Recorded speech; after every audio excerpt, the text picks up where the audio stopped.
Good evening. I think it's a good thing I didn't wear my heels. And welcome. Thank you for joining us. I'm glad to see so many Drumhellerites who care about the future direction of our community. It is quite heartening. I used to be in your position and concerned and involved citizens sitting in those seats until I took the leap from sitting to joining with your support 3 years ago. And boy, I tell you, what an interesting, challenging, enlightening, and at times frustrating journey that leap produced. But I would not change that for the world. Thank you for your past support and the opportunity, Drumheller. One of the aspects of being a councillor is also to be an ambassador for our fair valley. Everywhere I travel, I'm apt to initiate conversations on the breadth of activities, world-renowned sites, and I suppose to just brag about how amazing this valley is.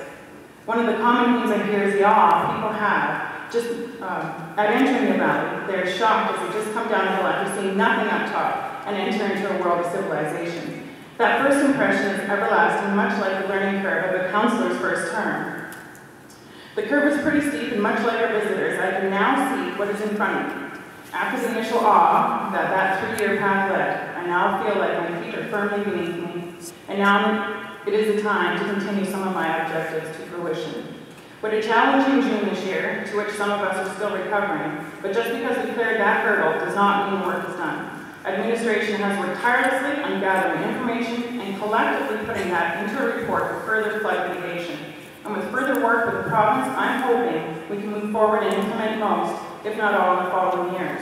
The previous planning of this town saved many the devastation other communities saw, and I'm proud to say we were ahead of the crowd. But there is much work to be done in the future besides mitigation. We are a world-renowned town, and I'm hoping we can address the issue of dressing for the occasion as well. On this last term, we have budgeted for the beautification of our main entrances, north and south. We've hit some snags in the process, and I'd like to be there to continue this project beyond those initial locations. As most of us know, the first impression is the lasting impression, and when visitors enter this valley, I want them to be not just wowed by the fact there's a town here, but by the aesthetics and the pride we take in our community.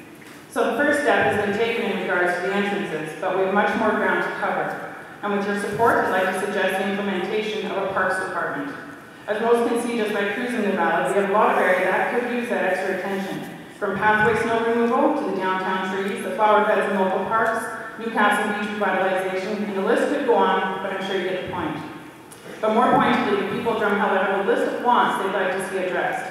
So these are the ones I've been told about: paying off the BCF, phase 2 of the second sheet of ice, lower taxes, utilization of penitentiary labor, promote local business, off-leash park, revive downtown, address derelict buildings, affordable housing, better swimming facilities, implement sidewalks in certain communities, ease of new business development, and this one just for Mr. Stanford, pave 9th Street.